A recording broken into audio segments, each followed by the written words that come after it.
Hi friends, आप सभी लोगों का मेरे यूट्यूब चैनल पे स्वागत है।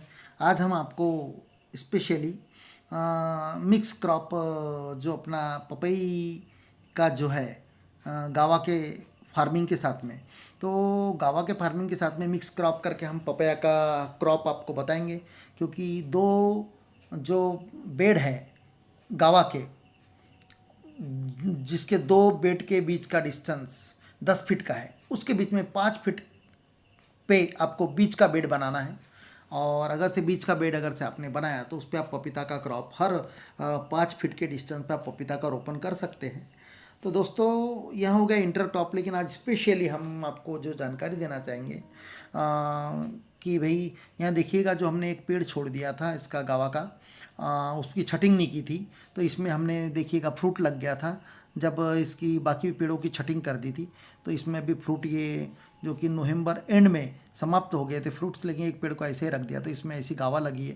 तो इसमें कैपिंग किया गया है, देखो ये फोम का कैपिंग किया गया है। उसके बाद में झिल्ली पहना दी गई और झिल्ली पहनाने के बाद में इसे पेपर कवरिंग अभी लगाया नहीं गया, लेकिन दोस्तों इस पे पेपर जो न्यूज़पेपर है उसका कवरिंग फिर लगाना चाहिए था। अभी वक्त ना होने के कारण इस पर कवरिंग नहीं लगाया। इस प्रकार 3 लेयर करके आपको फ्रूट को सेव करना है, जो कि 4 माह में आपका क्रॉप निकल जाता है।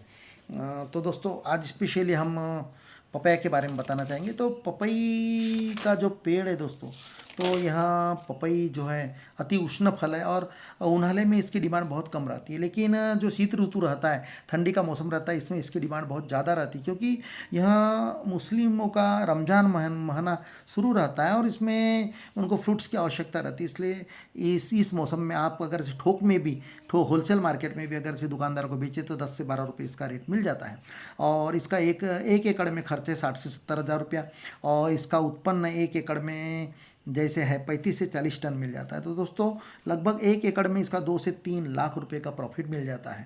तो इसमें आप इंटरक्रॉप भी ले सकते हैं, जैसे मिर्ची ले सकते हैं, और इवन बेड पे भी ले सकते हैं, और 2 बेड के बीच में भी ले सकते हैं क्रॉप। तो इंटरक्रॉप में आप कुछ भी ले सकते हैं, अदरक ले सकते हैं, आलू ले सकते हैं, टमाटर ले सकते हैं, मिर्ची ले सकते हैं, कुछ भी ले सकते हैं। तो दोस्तों, आप इंटरक्रॉप भी ले सकते हैं। तो अब यहाँ जो पौधे हैं पपई के पेड़ के, यहाँ कौन से मौसम में लगाना चाहिए? इसका मौसम है मई है, जून है, जुलाई। यहाँ 3 अप्रैल में भी लगा सकते हैं। तो अप्रैल, मई, जून, जुलाई 4 महीने बेस्ट है। अगर से आपने मई में अगर से लगा दिया तो आपका यहाँ क्रॉप नवंबर में निकलना शुरू हो जाएगा, आपके हाथ में फसल निकलनी शुरू हो जाएगी। तो यहाँ कितने माह के पेड़ लगाना चाहिए? तो 1 से 1.5 माह का रोप लगाना चाहिए। अब यहाँ रोप लगाने के बाद में आपको इसका कितने बाय कितने फुट में अगर से यहाँ लगाना चाहिए, तो 7 बाय 60 फुट के अंतर में बेड पर यहाँ लगाना चाहिए। 7 फुट पे 2 बेड का अंतर 7 फुट चाहिए, 2 पेड़ों के बीच का अंतर 7 फुट चाहिए बेड पे। तो इस प्रकार आप इसकी बाग लगा सकते हैं। लेकिन दूसरा एक है कि भाई झिकझैक मौसम में इसे लगाया जाता है, और झिकझैक मौसम में यानी बाहर के जो पेड़ रहते हैं वहाँ पूरे बाहर के पेड़ 5-5 फुट पे रहते हैं, लेकिन बीच के जो बेड रहते हैं उसमें डिस्टेंस आपको बदलना है।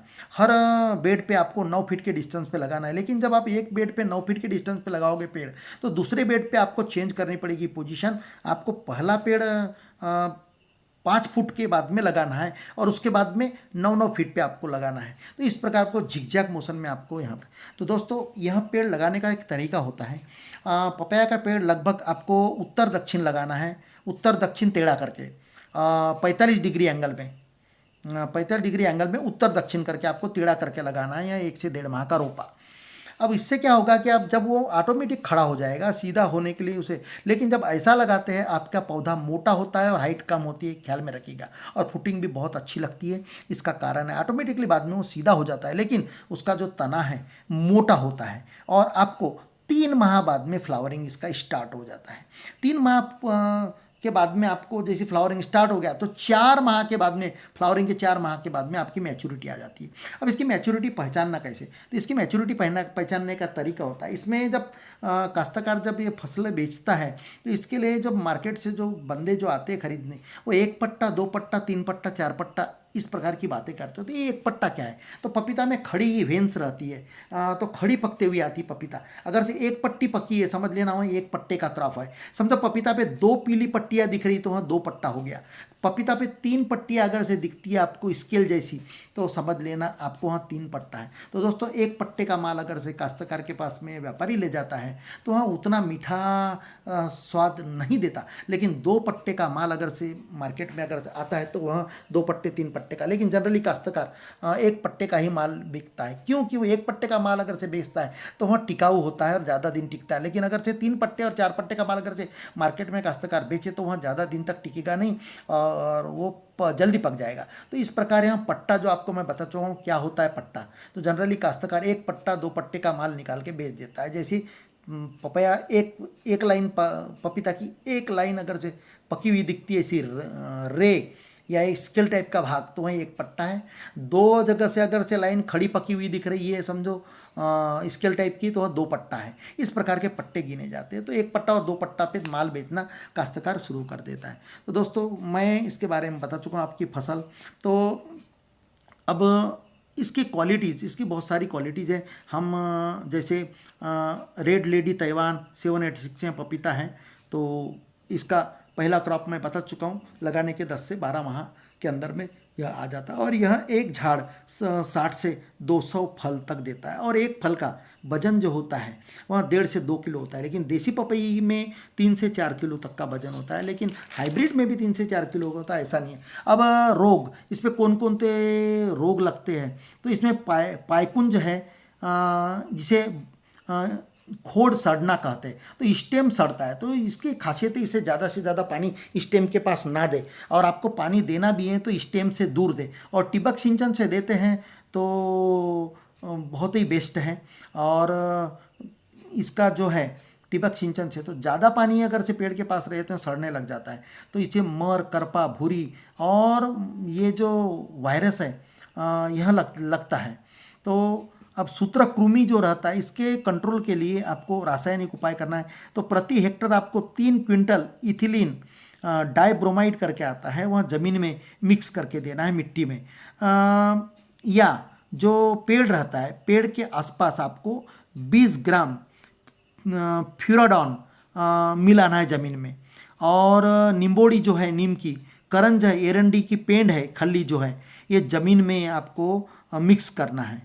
और हो सके तो यहाँ जो पपीता का जो बाग रहता है इसमें आपको जो यहाँ झेंडू का फूल आता है जिसकी हार बनाते हैं, उसके पेड़ अगर से आपने लगाए तो बहुत ही अच्छा है। अब इसका व्यवस्थापन, खत व्यवस्थापन, खत किस प्रकार, तो दोस्तों खत आप ड्रिप इरिगेशन से दे सकते हैं और डायरेक्ट पेड़ों के पास भी आप दे सकते हैं। जैसे पेड़ों के पास में रिंग मेथड से, यानी एक या 2 फुट, बड़े पेड़ हो गए तो 2 फीट के डिस्टेंस से गोल मारना है रिंग, और वहाँ 200 ग्राम यूरिया, 200 ग्राम स्फुरद और 200 ग्राम पलास जिसे NPK कहते हैं, वहाँ हर पेड़ को आपको देना है। तो यहाँ कितने कितने दिन के बाद में देना है, तो हर 4 हफ्ते बाद में या 4 सप्ताह बाद में, यानी आपको 1-1 महीना के अंतराल से 7 बार यहाँ देना है। अब पानी व्यवस्थापन, पानी किस प्रकार देना है आपको, तो दोस्तों गर्मी के सीज़न में, बारिश में तो देने की जरूरत नहीं, गर्मी के सीज़न में 5 से 6 दिन के अंतर से सुबह और साय को स्टेम से दूर पानी देना है, स्टेम के नज़दीक नहीं।